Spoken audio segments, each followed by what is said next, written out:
You've been told a job interview is a test. You sit up straight, answer the questions right, and hope they like you. That's only half the story. Here's the other half. For about 1 hour, before you sign anything, before you need anything from them, you and this company are almost equal.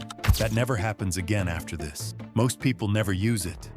A bad workplace can't hide what it really is during the hiring process. It puts on a show, just long enough to get your signature, but a show always has cracks. It has to.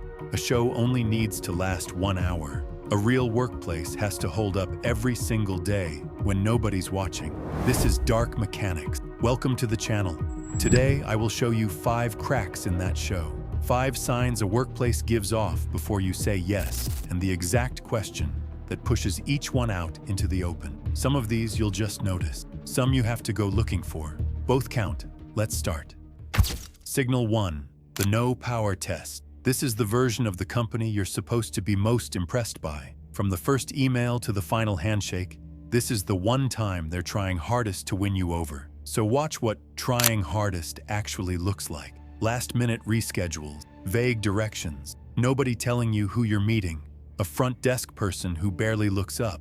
Here's why that matters. This is their best behavior, not a bad day, not an accident. This is the version of the company that's built to look good.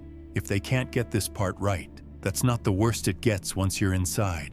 That's the best it gets. It's easy to miss because you blame yourself instead. I probably got the time wrong. They're just busy. One weird moment feels like nothing. It's actually the one honest look you get before you're stuck there. Just pay attention while you wait too. Watch the people who walk past you. Do they look relaxed or do they move like someone's watching them? A calm office looks calm, even to a stranger sitting in the lobby. A tense one leaks that tension too, whether anyone means for it to or not.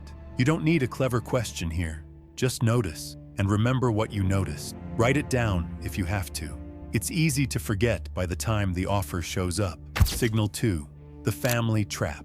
Listen for a certain kind of language. We're like a family here.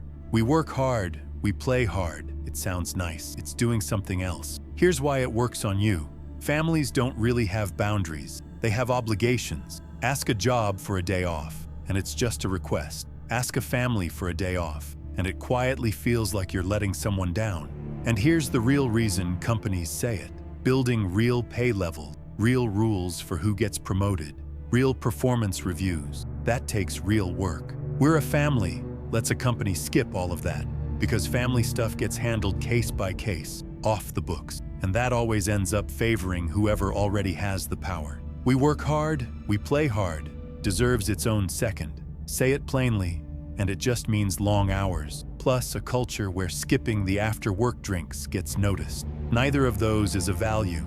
They're working conditions, wearing a nicer outfit. Here's your question.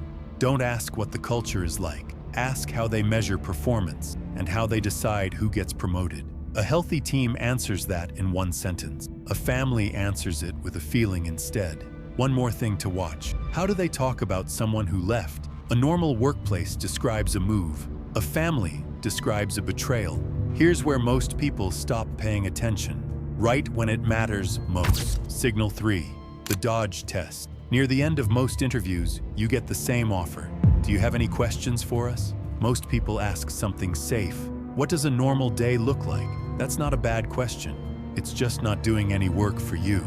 Ask something with more bite instead. How does the team handle disagreements? What does success look like in 6 months? What's the biggest problem the team's dealing with right now? Now watch 2 things, what they say and how they say it. A team with nothing to hide just answers you. A team that isn't ready looks at each other first, like they're checking if it's okay to speak. That little look is the whole thing showing itself. It means this team has never had to talk about its problems out loud. If someone tells you they never disagree, don't relax.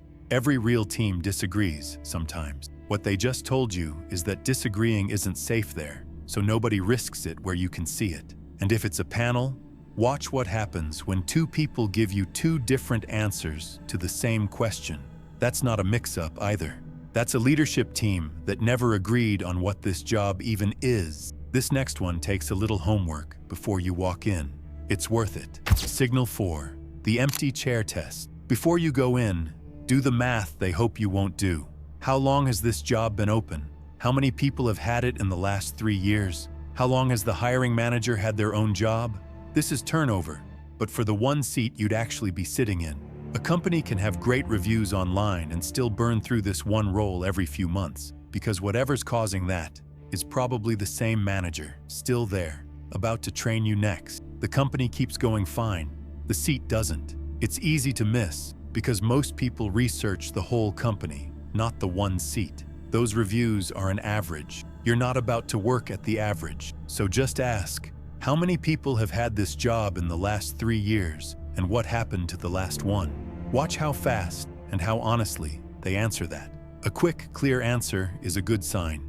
A long pause before a vague one is not. Here's the one that tells you the most, and the one almost nobody tries. Signal 5, the pushback test. This is the one most people never try, and it's the most telling of all 5. Ask for something reasonable before you say yes. More time to think it over. A quick chat with someone who'd be your teammate, not your interviewer. More detail on something that actually matters to your decision. A good company says yes without thinking twice, because they already want you, and saying yes now costs them nothing. A bad one hesitates, gets a little annoyed, asks, why would you even need that? Here's why this matters so much. Right now, before you've signed anything, you have more power with this company than you will ever have again. If they push back now, while they still need you to say yes, that's not a rough patch. That's as good as it gets. It only gets harder to ask for things once that power is gone. It's easy to miss, because the ask feels small, so the no feels small too. Nobody thinks that asking for 2 more days to decide is a test, but you just asked for something small. At the one moment, they had every reason to say yes, and they said no anyway. Remember that. A good company, given the chance to prove itself, usually takes it. They'll connect you with a future teammate. They'll answer the harder question, not because they're generous, because they've got nothing to hide. 5 signs. None of these alone proves anything. One reschedule is just a bad morning. One vague answer might just be a bad day. What you're actually building, sign by sign, is a pattern. And a company can't fake a pattern for very long, no matter how good the room looks on day 1. None of this means walking out of the interview. It just means watching the show, instead of only trying to pass it. The people across that table have practiced their answers. Most people never practice their questions. That's the whole imbalance, and you can fix it before you even sit down.